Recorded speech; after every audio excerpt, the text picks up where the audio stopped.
Teacher-Gamer Revolution. What we're talking about is wild mind training. What? Wild what? Wild mind training. Wild what? I'm talking wild mind training. Wild mind training. Wild mind training. You know what? The idea of having a whole curriculum based on reconnecting with the world around us and each other on a deeper level, and having a skills-based curriculum that is seeking to prepare young people for creating a better world. That was an excerpt from the Teacher-Gamer documentary that's coming out later this year. And that was Teacher-Gamer in Training, Sally Jenkins from Bristol, UK.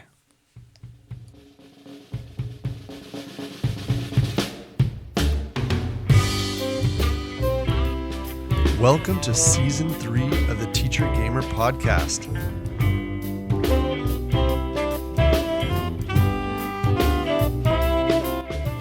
I'm your host, Zach Reznichek, and I'm thrilled to be sharing upcoming interviews with some of the most dedicated adventurers, educators, and artists on the planet.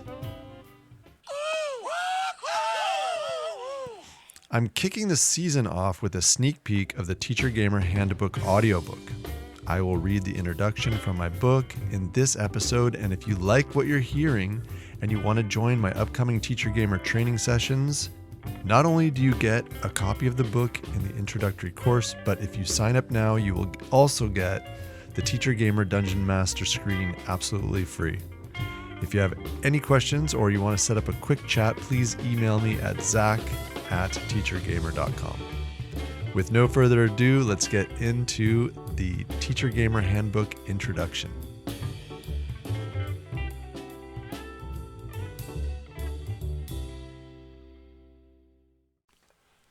The Teacher-Gamer Handbook by Zachary Reznichek. Level 1, A Call to Adventure. Let's roll. Teacher-Gamer and the RPG Trainer Handbook. Teaching role-playing games is teaching life skills.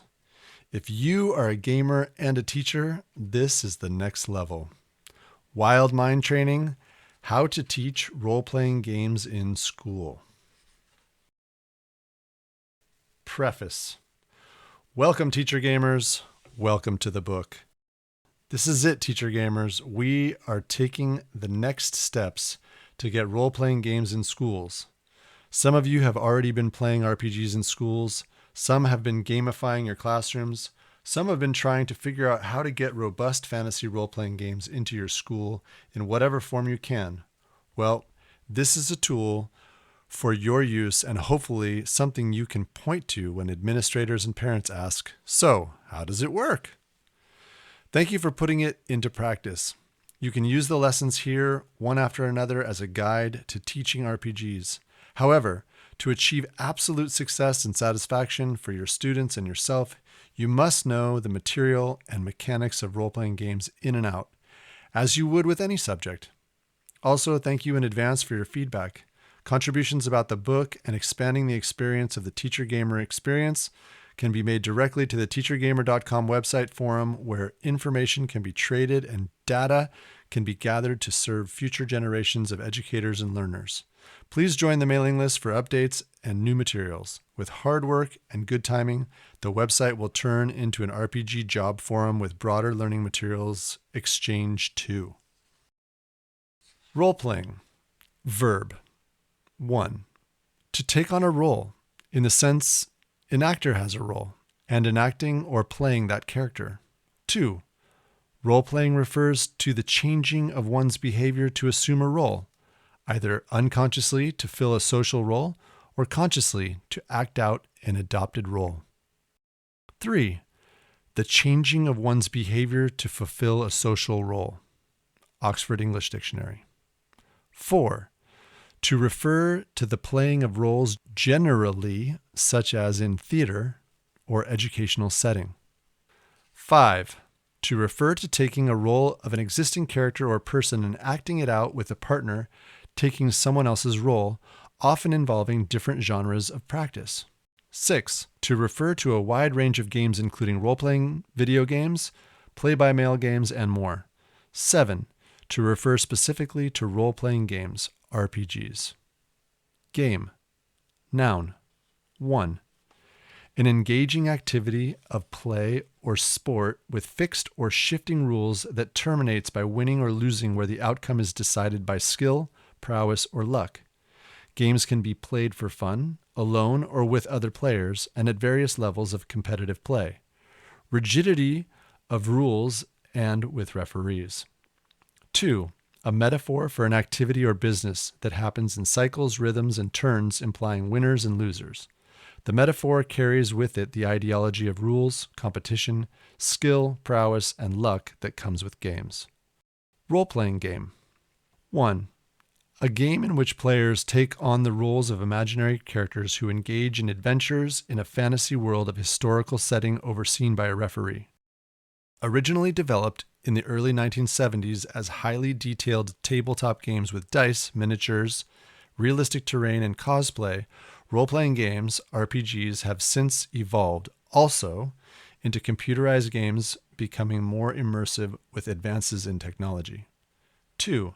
A supernatural multiverse simulator that uses metagaming to track and augment the quality of the simulation as player characters move linearly through the simulated reality co-created by the referee and players. 3. A game designed to accommodate the simulation of circumstances and linear consequences surrounding the representation of you as a player through captured and modified metadata in the world of the game. Introduction. Teacher gamers, role-playing games, and why teach them? A call to action. The problem, the reason, the result, the solution. This abstract lays out a call to action for the RPGs in School's purpose-driven life skills curriculum tool. Purpose statement.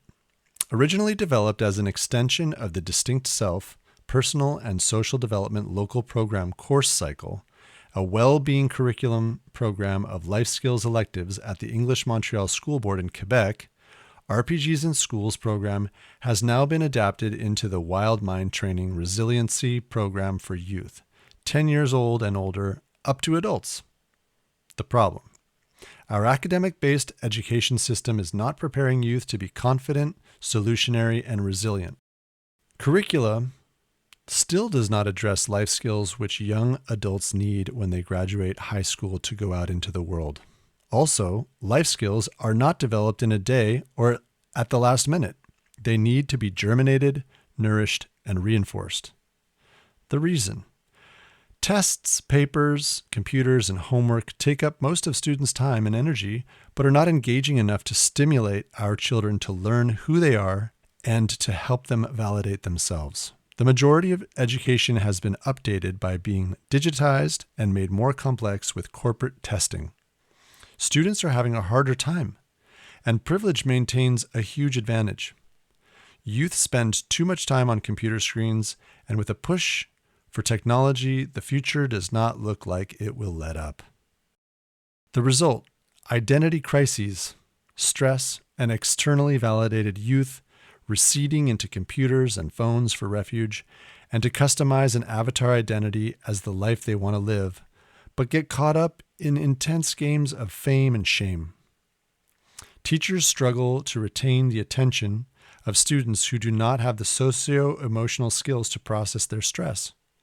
Heading into a VUCA world, all its volatility, uncertainty, complexity, and ambiguity only heightens everyone's stress. The solution: an intrinsically motivating learning experience that offers endless opportunities to notice, aka to learn, through iteration after iteration of problem solving on as many self-development levels as will awaken and boost self-validation and empathy towards others. The Teacher-Gamer Handbook offers a tested game theory merged with a social-emotional, narrative-driven framework to deploy and facilitate life skills development, broaden subject teaching into narrative-based practicum, and expand literacy in academic skills and interpersonal skills. Perhaps the single most important function of the learning is noticing. The purpose of the RPG skill set is to generate multitudes of continuous opportunities to notice things within at least 36 major skills of self-development. Each skill can also be looked at through one of 4 lenses, or domains, of applied study and work: academic, kinesthetic, makerspace, and socio-emotional. Taken separately or together, there is a vast array of combinations to approach any challenge and to generate authentic opportunities for learning. Presently, more and more people are looking for alternatives to the 4-walled box education, but most are afraid to give it up entirely. This book offers a complement to any curriculum. Some educators may see it as a break from the norm, a reward for students, something extracurricular, or an activity to do after school. Others may be looking to start or add to a social or mindfulness program at the school. And yet to others, it may be to try something more extreme for correctional use or explorative for behavior therapy. I can see it being used for all these purposes and more. For those who are ready for a sea change in education, there is also making RPGs in school a pillar of an interdisciplinary curriculum. C. Role-playing games in schools provides a platform to explore the multiverse. Off-screen life skills tool. As socio-emotional tools become more sought after, teachers and administrators are looking for practical and holistic programs that go beyond mindfulness and group discussion circles. Educators and community leaders are looking for straightforward, formal, and robust platforms to engage learners safely and authentically for hours off-screen. This is it. This is the Teacher-Gamer Handbook. The main targets of this book are teacher gamers, teachers who are gamers. Other targets include school board administrators, homeschool educators, parents, correctional facilities administrators, and game masters who want to bring more creative and implicit learning to their respective domains. It could also include psychologists, marriage and family therapists, art therapists, school counselors, camp leaders, and other professionals in adult readiness. If you are a teacher and you already play role-playing games or RPGs, in or out of school, this book will be an instant resource for you as this curriculum explores 36 life skills, 21 basic and 15 advanced to work on implicitly with your students. Like any teaching approach, method, or curriculum, it will take some time and effort to incorporate, but the payoff is phenomenal. RPGs in school is not meant to take over from any core curriculum. Rather, it is designed to complement all other disciplines while supporting a wide range and scope of life skills development in schools. This process will not only transform your students, it will also work on you. Instead of being afraid of what you will find, this teaching process will open you to new wonders of what education and resiliency means to your students. Attempting to teach role-playing games in school is the opposite of setting your class on cruise control because you are in for one hell of a ride. However, it will be the most fun you will have in a classroom, and you will come to know your students, school, and community in new and exciting ways. This book and your experience as a teacher gamer will put you on the path to engaging your students with hours of fun and learning and guiding them to resiliency through life skills training. In the short term, teaching role-playing games in schools will require extra setup time, and you should get a co-teacher to share the journey if you can. For your efforts, you will have a class that all students, statistically speaking, will look forward to, and for some is even their favorite class. In the long run, you will reap the benefits of being connected to your students and seeing them thrive in all aspects of their lives.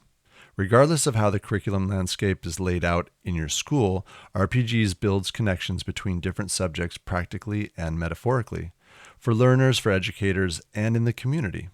With the creativity and meta conversations that occur in role-playing games classes, there does not need to be conventional bridges to other subjects. The pathways that arise between subject areas can be premeditated with lesson planning or spontaneous as certain ideas and challenges surface in the narrative, and they will arise all the time. That is the power of this creative process. For example, when players declare that their characters tie themselves together as they cross a thin escarpment along the edge of a chasm, give them rope and ask them to show you how they do it. What proceeds is a great exploration of physics, rope use, knot tying, math, collaboration, debate, critical thinking, and contingent planning. And lots of laughter. What might have been a rarely used connection between socio-emotion, math, and science now becomes a celebrated platform. Students are often stunned by the practical applications of academia they felt no connection to in the past. And don't be surprised when students arrive in their other classes asking new specific questions to those other teachers about how things work in their domains. Now you are part of the greatest gift a teacher can receive, an authentic question. Get ready to step into one of the most honored roles a teacher can play, the game master, the GM. If done right, by the time you've completed your first 10-week course, you will not be sure who has learned more and who is the actual teacher. Side note, to skip or not to skip ahead. If you are just excited by having tools to bring RPGs into school, this preface and introduction may feel long to you. Skip this introduction and just get into the role-playing game aspects of the book. However, the exploration below and through other articles I have published at academia.edu are for teachers to use as needed to help bring RPGs into their schools. All feedback is welcome, so I urge you to have a look at how I set the book up and tell me if you feel the context and protocol are fluid and hold your interest. It may be proven down the line that RPGs are not for everyone, and that is okay.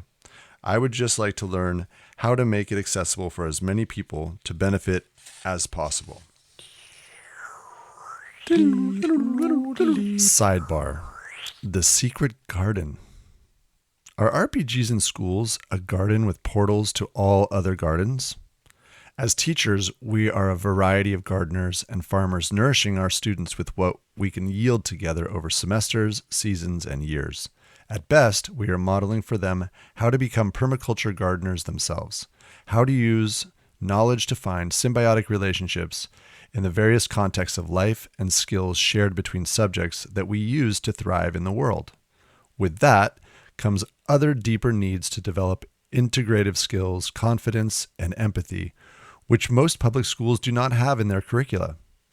Do we look at our students as just another crop, some grist for the industrial mill that churns out the same monoculture? Are we just prepping them for consumption, sending them out into the world of debt, membership, and a world for rent? Or are we giving learners their own place to plant seeds and expand the root system affecting change in our ever-growing society? Are we giving them their own plots in the orchard to nourish their learning? And are we teaching them how to validate themselves, to integrate their ideas and identities together? Bringing RPGs into schools is part of restoring the balance between ever-present new technologies and our organic, free-flowing minds. With an emphasis on skill building, interacting, creativity, and social risk-taking, RPGs becomes a place that receives the roots from all other gardens.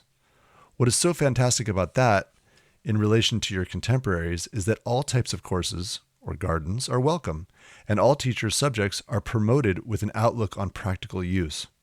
One of my favorite moments is when students go away with a completely different attitude about compasses after we use them to establish parallel walls, entrances, pyramids, or towers in our architecture drawings when making urban terrains. Regardless of why schools are set up as they are, as they all have their own philosophies of education, schools ultimately build integrity through integration, either at school or in preparation for graduates to go out into the world. However, integration and preparation tend to be weak points in many education systems.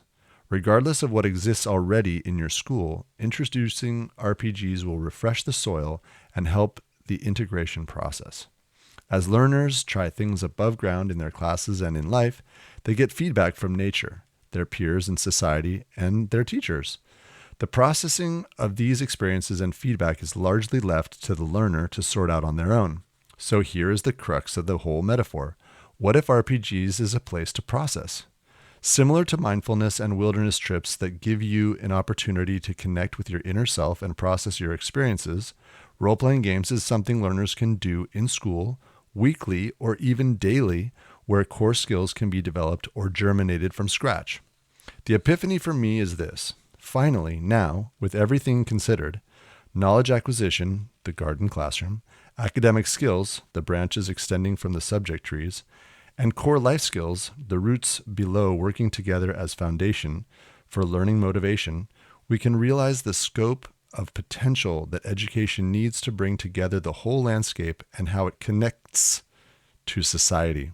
Indeed, in the 21st century, we must develop sustainable urban gardens that will provide for the gardener long-term and become a habitat for others to find shelter and sustenance. And working in this garden is not toiling. Rather, it is playful, enjoyable, and full of marvel as students want to return to the garden.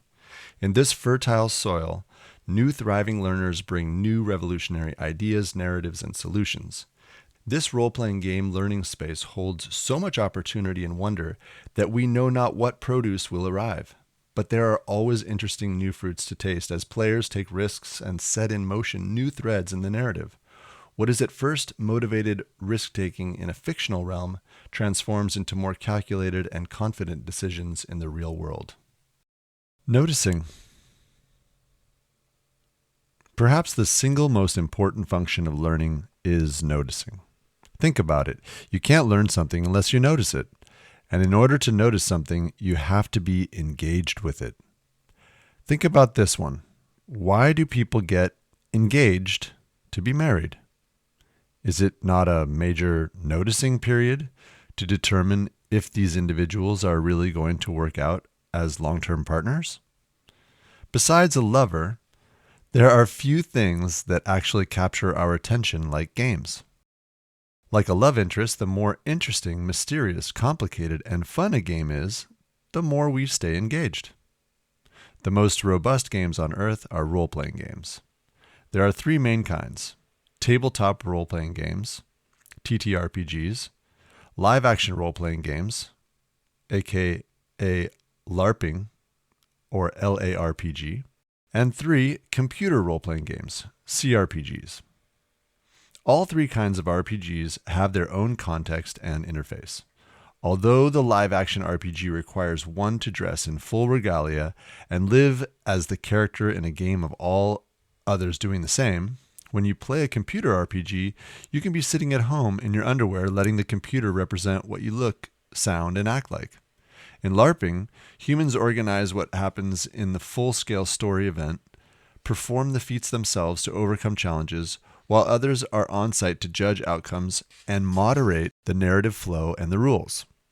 In CRPGs, the computer is programmed to provide the story and deliver challenges, calculate and resolve odds, and moderate the narrative and rules of the game.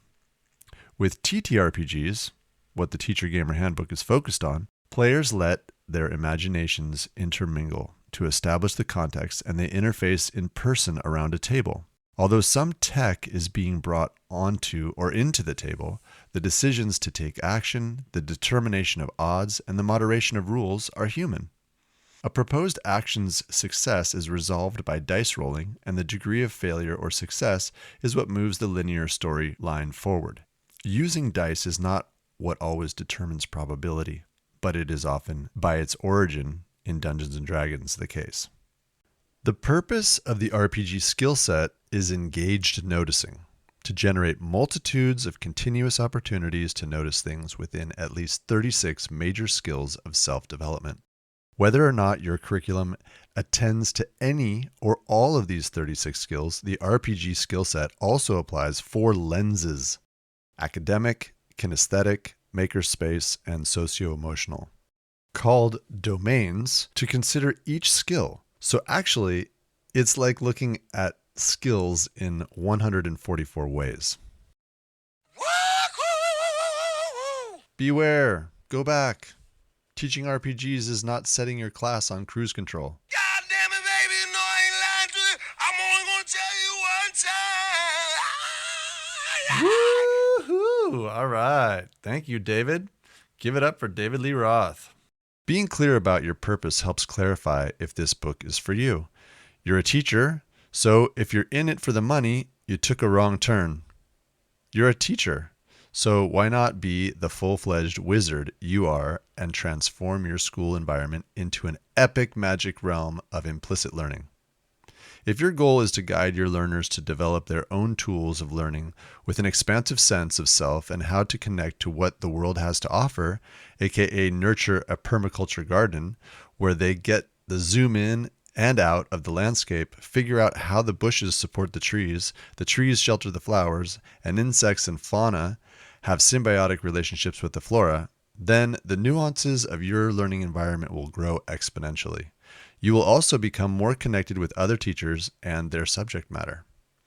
If your goal is to coast through class, gamify your classroom with an app, watch TV shows with your students, exchange cursory greetings with your colleagues, and collect a paycheck, then this book and job Are not for you. The book is for you if 1. You are excited to get to know your students and empower them to be progressive citizens across the larger community landscape. 2. You are psyched to challenge your students to become self-validating critical learners and thinkers, change makers, and empathetic team players holding their own in the orchard of their peers. 3. You want to see students find satisfaction in attending to the topsoil that keeps their daily lives and relationships healthy. 4. You are devoted to guiding learners to plant their own seeds, to know their minds, and to thrive in their passions so that they may harvest the fruits of their future. And 5, your priority is to help your students succeed in a world struggling to at once clean up its polluted home base and become a multi-planet species. Are we moving out into our solar system and galaxy like a virus with a dirty and polluted Earth? Or are we cleaning up our world as we respectfully explore and inhabit space? We have many bad examples of colonization. Can we do it right this time? If our future generation moves from a worldview to a galactic view, we might be more likely to pull it off. The teaching context. Breaking from screens, the need to balance technology with wisdom, and enhancing the student-teacher relationship with RPGs. As social media, global internet access, and education are colliding, we need a practical solution in schools to help youth gain perspective in real time to their rapidly changing and evolving lives. They need a break from screens, phones, and computers that actually interests them and works on them, at the same time providing them with life skills. We need places for students to fail and succeed, but not where their grade point averages or GPAs and social status are on the line.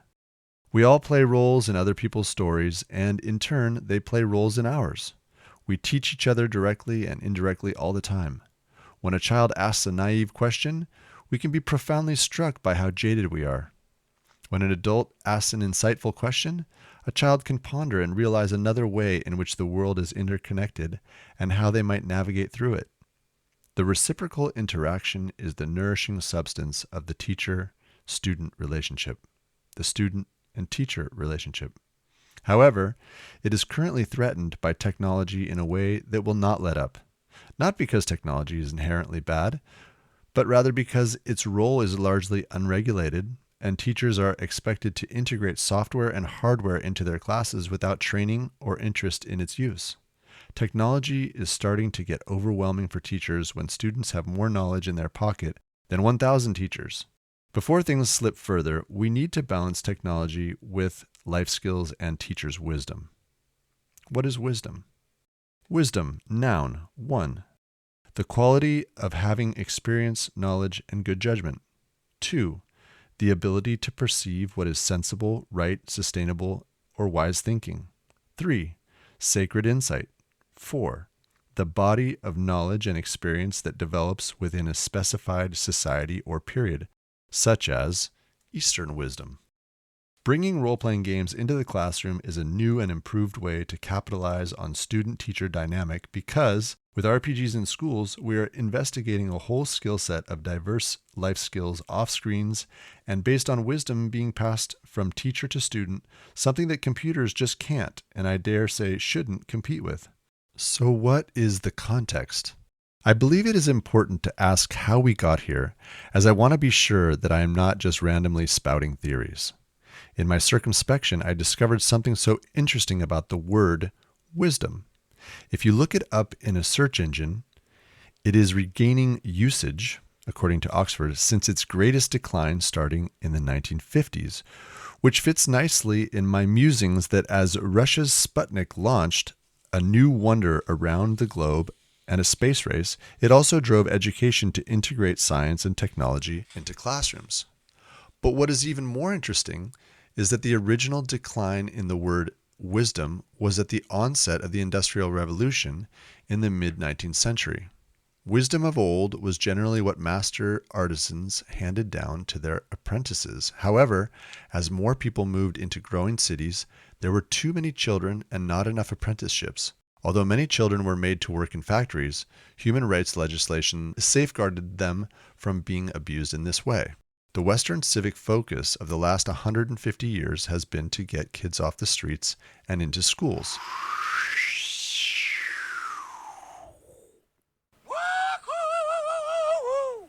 All right. So if you're enjoying this, just want to chime in again and say, please join us at our next Teacher-Gamer introductory course, where we teach all of the ins and outs of using role-playing games in schools. And here's a little testimonial from Teacher-Gamer Denis Grillo Albuquerque from Brazil. What motivated me was that after teaching for approximately 10 years and always looking for ways to make class more engaging and more interesting for the students, I thought about using RPGs in class, and I started searching for ways to do it. And then finally, I was introduced to the course by a friend who is also taking the course, so that's how I heard about it.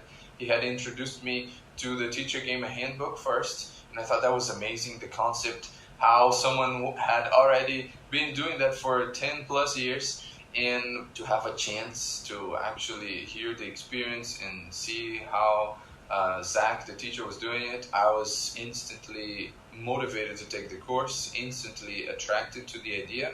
So my experience has been great. I await for the classes very anxiously, and always with excitement and curiosity for what we will be learning next.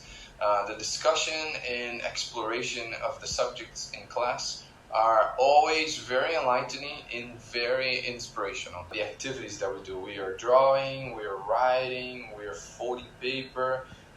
That's very practical, very tactile, and it's great for the class, very motivating.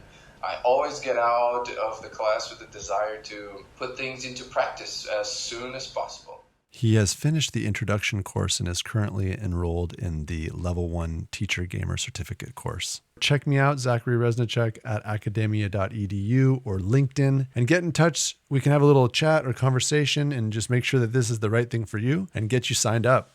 All right, back to the intro.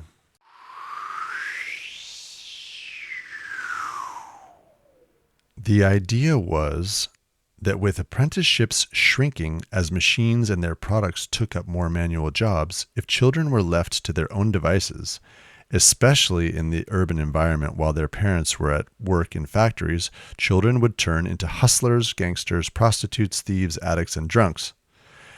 As managing machines and their technicians, designing products, marketing gizmos, home appliances, and leisure merchandise, and generating loans became the new economic paradigm, school children were trained in academic literacy to be ready for the modern job market. And so it went into the 20th century and the world wars and into the space race, until computers came onto the scene. And although there were always students falling through the cracks, there was usually something for everyone to grab onto as they made their way through our highly dysfunctional Western primary and secondary schools out into the adult world. And we've kept it going. We teachers creatively innovating with the budgets and the gadgets that come down through school administrations. With the dawn of search engines and social media and access to online databases and media libraries, we see accelerated and connected learners getting bored in the face of traditional teaching methods. Yet, educators, due to protocol, curricula, and mere survival, are still treating students like machines that need to be controlled. Our research clearly shows, see any and all of the thousands of TED Talks, the immense human capacity to learn, empathize, share, build, and find well-being. And still, we offer the same rote learning with tests at the end to validate where a person fits in society. This system, I believe most would agree, also has its oppressive and privileged elements. Especially in public schools, we have a wide range of students with different resources, home lives, and levels of support. We cannot continue to think that just by reinstating the arts, sports, and any other extracurricular activity, or by getting another school counselor, our students' social woes and screen addictions will be solved. Most of us are either teaching as a passion, wanting to be on our own kids' schedules, or hoping to make the difference as a mentor, to be the modified version of the best teacher we once had for the next generation. Perspective. Zooming out and zooming in to your school's needs and reaction to RPGs. How will the rest of your school react to this crazy idea? What are some considerations around gauging your student and learner population and generating energy around a fresh RPGs in schools offering? Zooming out to gauge your community will likely show you that skills-based learning or feats-based education, FBE, is coming down the pipe, and you might as well be one of the first to herald the offering. Zooming in to gauge your learner population will be about keeping the lid on this mysterious possibility that might just get greenlit at your school. See, role-playing games are not just for problem kids. I encourage you to find at least one co-teacher to help guide the students through creative critical thinking and communicating their narratives to each other as a group. Generating energy around a fresh offering is wonderful, especially if you keep it in tight with a small group of students that seem to have gotten a lucky break to have the class. You know, the first rule of RPGs in schools? Don't talk about RPGs in schools. It will leak out from the students anyway because they cannot help but talk about it all the time. Plight, refuge, and regeneration. Let me say it again. We are in an existential crisis as social media, global internet access, and education are colliding, which is happening right now. We need engaging solutions that help youth gain perspective in real time to their constantly shifting and evolving lives. With youth access to the internet and social media's presence ballooning in their minds, the need for a break from screens and more life skills is absolute.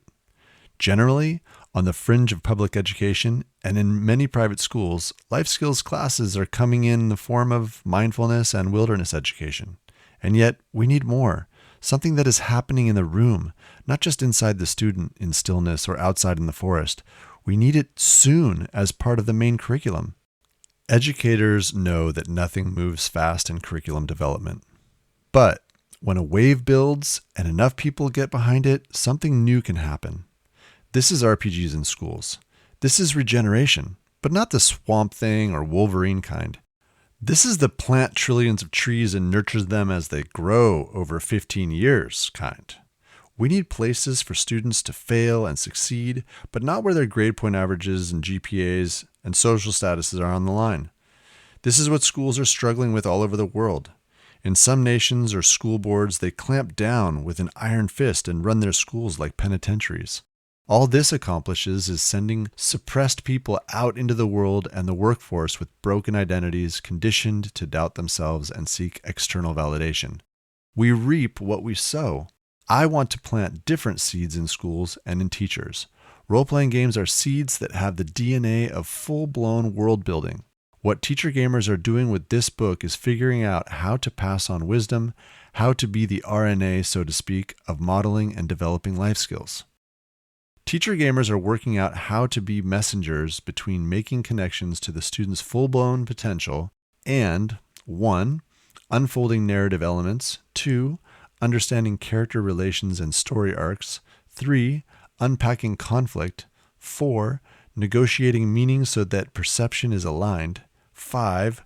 Witnessing both failure and success as valued experience, and 6. learning how to play games as an adult. Well, hold on a second. What does playing mean? Playing and playing games may seem like something people know how to do. However, it is not a given. Being a good sport is not in everyone's DNA. And there are so many factors for why people are poor losers or disrespectful winners. With the amount of communication and collaboration that is required to play this game, one goes on a journey of social discovery and navigating relationships that changes them forever. That is another reason why teaching role-playing games is teaching life skills. If discrete games, drills, and assignments that work on the content of a class are flowers, bushes, and vegetables in a garden, then trees are our living databases of knowledge upon which fruits and nuts they produce fuel our minds, projects, and future. When learners are nourished by what they produce and realize, we see wisdom reflected in their eyes. They're happy, inspired, and satisfied. How do we keep them coming back, excited to dig deeper roots in the garden, to really take ownership of the orchard? This has always been the question for educators, curriculum builders, and education philosophers, and we have tried many approaches. Now, with the internet and the ability to share styles, results, findings, research, and educational methods globally, we are still trying to find the perfect curriculum. However, there is no silver bullet because of three complex reasons: economic, political, and cultural. These mandate any given society's public education model. The first reason is economic, because whatever that society uses as its labor, manufacturing, services, and trade models considers education as a means to attain its economic goals. There's so much interest in what suits the job market that students are funneled through an educational system that depends on money to turn the economy. This becomes political because education is funded through public taxation, and therefore the overarching political system dictates or democratizes the direction of curriculum. And finally, the cultural outlook of the society, with its superstitions or lack of religious dogma, may or may not affect censure and who can go to school in the first place. What better place to explore and appreciate the above three conditions of education in society than in a role-playing game that simulates a fictional society where players are urged to consider the implications of, and can pull the strings of, economic, political, and cultural qualities. In this sense, role-playing games allows you to investigate how society works without any real-world consequences. Risks and consequences are played out within the game. Now, in this next part, we have some lists and they are numbered. And what we've done here is we've created a situation where you can roll some dice, and it's indicated in the book, to get a random result. And this is in the spirit of the Teacher-Gamer experience, which is to let things be random sometimes or leave things to chance, kind of to go with it. And it's a lot about teaching people, but kids especially, to roll with whatever results are, because that's how life is sometimes. Things don't go how you plan or what you expect. So there's indications here, and I'll just be reading them, but that's just a heads up. Resiliency. Teaching role-playing games is teaching life skills. This is teaching role-playing games as a skill set where students can learn to accept, process, and move on from defeat and be gracious winners socially. By providing a safe and fun container, teachers can facilitate this implicit learning experience that generates endless opportunities for students to sort through skills they need in life.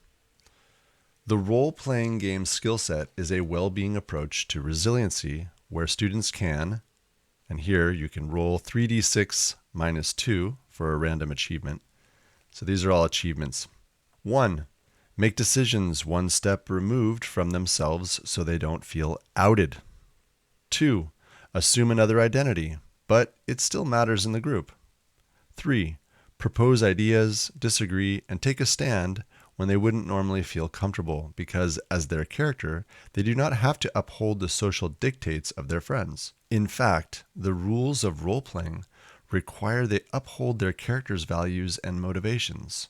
Students can literally try out what it feels like to go against everything they stand for as a person because they have aligned their character's personality arc to be completely different from their own. And why? Well, just to see what happens and reflect. 4.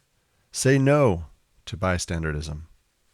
5. Do things that are out of their personal comfort zone, but a norm for their character. 6. Make a decision and see where the reality of narrative flow takes them. 7. Presently roll with the circumstances and assess what to do with consequences. 8. Make mistakes where it's okay. 9. Adapt to find success through a series of failures. 10. Sort through problem solving as an individual and as a team. 11. Pretend to have strange goals or fears just to see what that feels like. 12. Face fears and renounce them. 13. Work on core life skills and role play through iterations of challenging and sticky situations. 14. Develop empathy and courage to build relationships as players and companions. 15. Let go of social constraints, expectations, and alliances to try new approaches and strategies to relationships. And 16. Learn to empower others. And you could easily replace the word they above in all its instances with the word we. Implicit learning and holistic teaching for global citizenship. Playing a character in a game that is a live simulation generates endless possibilities and opportunities for students to immerse themselves in skill building without them even thinking about it explicitly. In part 1, I lay out the role-playing game's skill set for which the book is dedicated to exploring. By embedding RPGs into the curriculum, we are not only acknowledging our need to bridge gaps of disconnect, we are committing ourselves to support learners with a holistic education that prepares them authentically for adulthood. Role-playing games brings a deeper awareness to being part of civilization. It helps students connect the dots of all their other subjects. Think about it. What else would be more civil than to develop learning opportunities for our students to achieve high qualities of citizenship when we are tasked as teachers to mentor them? We as teachers want to see students come out of their shells and embrace their true potential. Students need mentors to challenge their mindsets and introduce them to the adult world with just the right amount of guidance. In this role, as teachers, we are faced with tough realities like introducing and clarifying the intricacies of, and you can roll a d12 here, 1. Corruption. 2. Pollution. 3. Class. 4. Bias. 5. Justice. 6. Oppression. 7. Finance. 8. Well-being. 9. Nutrition. 10. Technology. 11. Climate collapse. 12. Gender. Students are meanwhile trying to navigate their, roll d12, 1.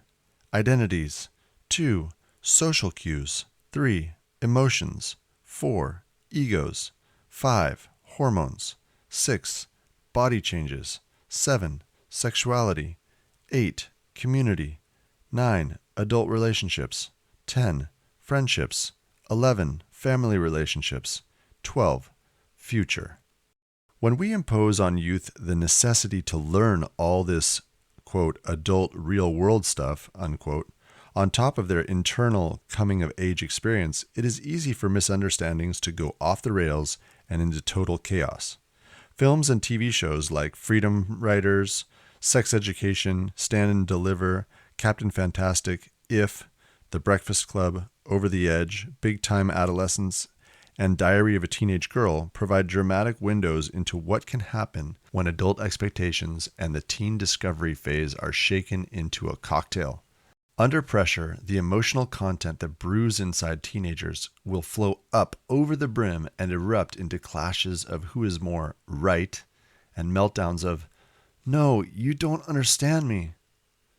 Most of these conflicts arise at home as educators try to provide or design a neutral place for students to sort through their knowledge and skill acquisitions without getting caught up in relationship drama. However, much of sorting through what is going on inside of youth gets played out where they spend nearly half of their waking hours, at school. And there are any number of external realities that compound additional challenges such as learning or physical disabilities, abuse, crime, pregnancy, poverty, and mental disorders. Adults and youth can scare each other also, usually with way too much information. Whether parents have tracked down the details of their daughter's mistake or talked their expectations for their son into the ground, teenagers can be so overloaded that they start to shut out the outside world. It is a common saying that, quote, the lesson gets lost, unquote, because of intense emotional reactions or crummy circumstances, but it is also because youth start to go numb, become apathetic, or close off. RPGs allow for a metapsychology window where players have a front row seat on someone else's mindset. It lets them open up and be concerned with someone else's challenges, which is at least a rest from the intensity of regular life and at best an event of cathartic insight.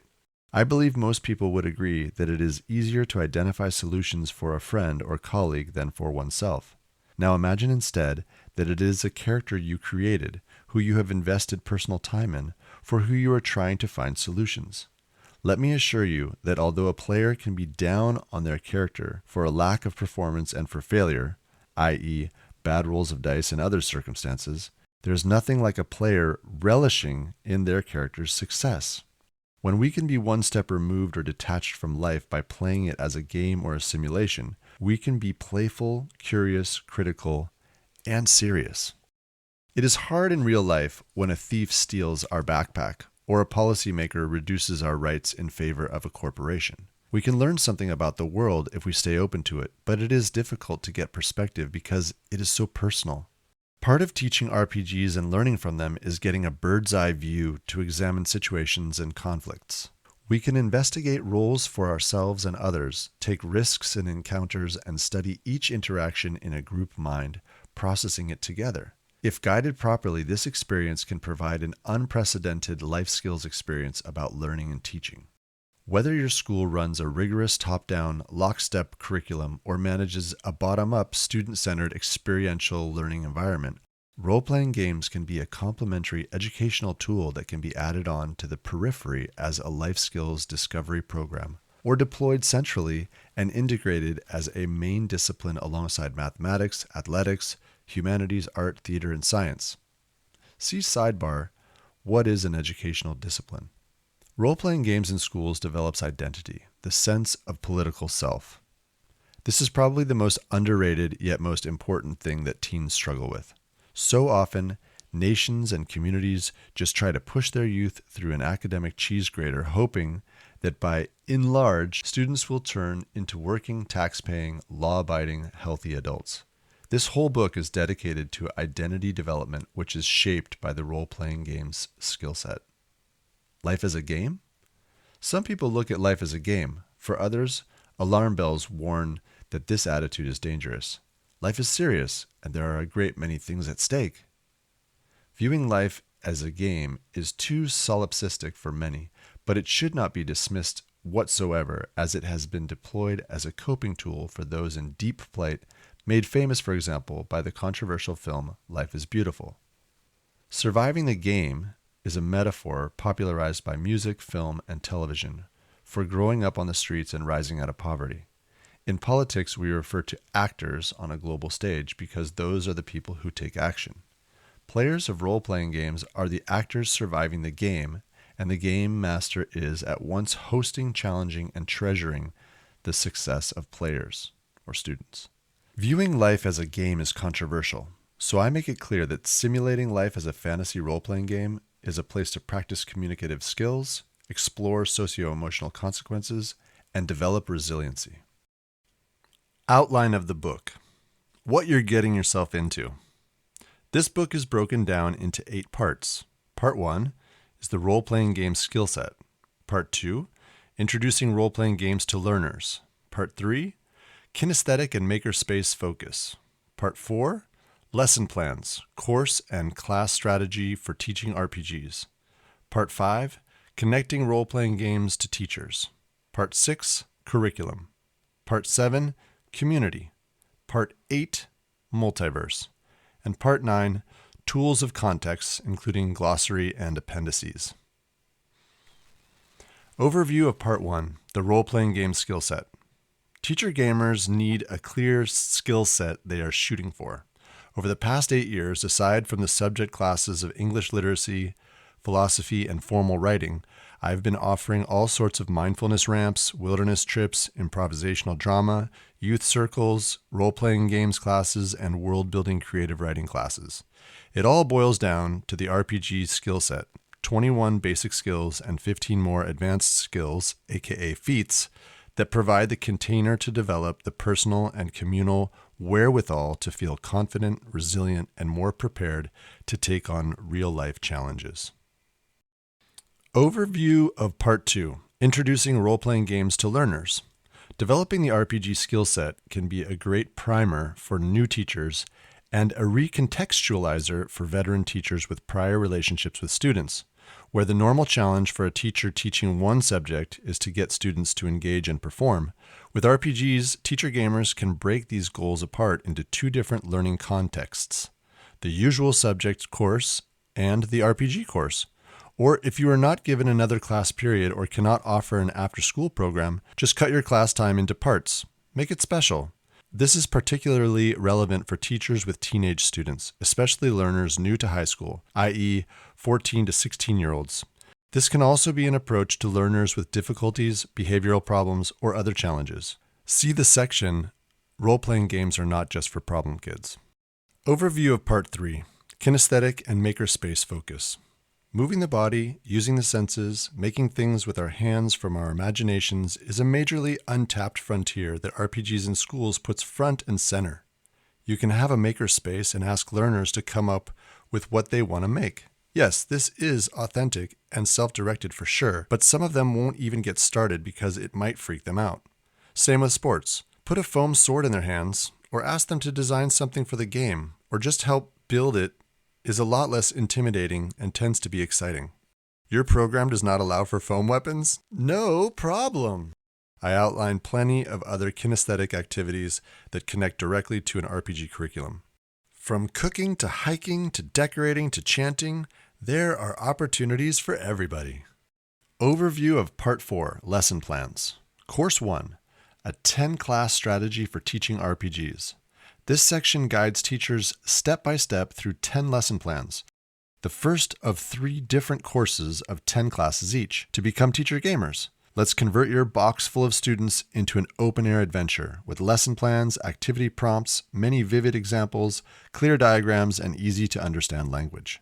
Watch how students thrive in new ways and shift on many levels in companionship with each other, and if you're open to it, how you blossom in new ways. Implemented properly, you will witness the metaphors of the game taking shape subconsciously and consciously in your students' real lives. From the opening class, you will see what drives your students and inspires them. They will also recognize that by you putting their opinions first, with no judgment, you are caring for them and adding value to their voices. This priceless experience pushes them academically in other subjects in tandem with role-playing games and continues on in other classes. Seeing you as playful in a different context, open learners to engage with you in other academic situations with more attention and consideration. This also puts in play a reciprocal dynamic of distinction and empowerment. Watch as your students settle into their lives with confidence and a new sense of themselves and others. Overview of Part 5, Connecting Role-Playing Games to Yourself as Teacher. With a focus on what is authentic teaching and implicit learning, this section looks at leadership, transformation, and co-teaching as modeling opportunities in the teacher-student relationship. The teacher gamer is a creative well of keeping it real as a mentor and bringing a holistic attitude to their educational environment. The chain of relationships between administrator and teacher, teacher and student, student and student, and student and parent can become enhanced connections by the leadership and transformation of the teacher gamer. There can exist a new sense that each person in the narrative is a cinematic supporting character or a main role figure in each person's story, rather than just background extras or atmosphere in a TV commercial. Overview of Part 6, Curriculum. This section explores how RPGs in schools can be brought in as a curio, a tool, a skill set, or a pillar. This section explores how action, interaction, collaboration, and risk-taking as active engagement in implicit learning builds life skills for youth to take initiative in real-world challenges. with a lens on what action, integration, collaboration, and risk have to offer the political self, the single unit that is each person, each global citizen on this planet, I make a case for the teacher-gamer revolution happening off-screen. For more, check the Teacher-Gamer articles at Medium and in academia.edu. The range of possible deployment can be as robust as the RPGs in School's skill set program to simply a literary component of creative writing. My dream may be to see an embedded series of courses that complement the other disciplines in school, but with a bit of creative and critical thinking, there are many ways to adapt RPGs into education. Some of those possibilities might be 1. A socio-emotional pilot module that gets kids collaborating around a game. 2. A part of a mindfulness ramp that leads to a class wilderness trip. 3. A life skills element investigating risk assessment and peer pressure. 4. An after-school skills building class to boost confidence and teamwork. More schools, correctional facilities, and homeschools are bringing in mindfulness and/or wilderness education. RPGs in schools is a great way to bridge between them. It brings a light, local, hands-on feel when mindfulness can seem too deep down inside the self, and wilderness feels way too far away from the comforts of home. RPGs gives learners a way to simulate awareness of the self and adventuring before actually leaving the known. And all the while, they have deepened their relationship and trust with the teacher or teachers. Once players have experienced their characters taking risks and meeting strange and new challenges and old challenges, they are more open to the possibilities of going out on their own, especially with others who will share the journey. At the very least, having role-played what crossing the threshold of the unknown feels like, they, 1. Have learned how to support each other and what support feels like. 2. Are more confident to try new things in the real world. 3. Are ready to have more explicit conversations about life goals, obstacles, and strategies. Overview of Part 7, Community. Community is about trust. Playing role-playing games, by their very nature, are tutorials on trust. With your school or homeschool moving to a more balanced offering between academia and skill sets, there are suggestions here about pioneering feats-based education in your community. This makes RPGs in school a more dynamic offering that combines multiple teachers and courses that resources our community members as well. Overview of Part 8, Multiverse. I have this idea that RPGs in schools is an actual academic discipline. The missing discipline that links all the others. The discipline that helps students explore the multiverse. Not necessarily this idea that we are in a kaleidoscope of different universes that lead us paradoxically down a bazillion rabbit holes, but rather the idea that there are all these worlds of creative metaphors and symbols, memes and tropes, that help us establish meaning between each other as individuals and collectively as human beings and earthlings, anything living on the earth. Human belief sets us apart more than anything else and can also bind us to the level of fanaticism. Failure to understand each other's value systems can lead to systematic destruction of life. Success to establish meaning between each other is where rule of law, justice, and civil rights come from. We are in one single universe, but we use myth, legend, superstition, symbolism, and stories to understand each other's cultures, interpret history, and make big decisions moving forward as we try to connect with one another. Instead of leaving certain storylines, personality types, and forms of expression on the fringes or oppressed, by allowing multiverse thinking, we not only allow an opportunity to critically dissect narratives, we establish the opportunity for learners to explore their subconscious minds and become comfortable with expressing themselves by whichever means suits them. Overview of Part 9, Tools of Context, Glossary and Appendices. This section presents support materials in a glossary, index, and series of appendices. This is where you will find quick access to terms used in this book and in role-playing games, as well as role-playing games resources and categories when considering how to bring RPGs into your hub, school, or school board. Welcome to the Teacher-Gamer Handbook. Woohoo! All right. There it is. There's the intro to the Teacher-Gamer Handbook. Hope you enjoyed it. And again, we would love to see you at our training sessions that are coming up. Please reach out to me, Zach at teachergamer.com, or check us out on Instagram or LinkedIn and send me a message, and would love to see you join our class. Not only do you get a copy of the book in the introductory course, but if you sign up now, you will also get the Teacher Gamer Dungeon Master screen absolutely free. We hope you've enjoyed the Teacher Gamer podcast, a Wild Mind training production. Text and production copyright 2021 to 2025 by Wild Mind Training for Teacher Gamer Revolution. All rights reserved.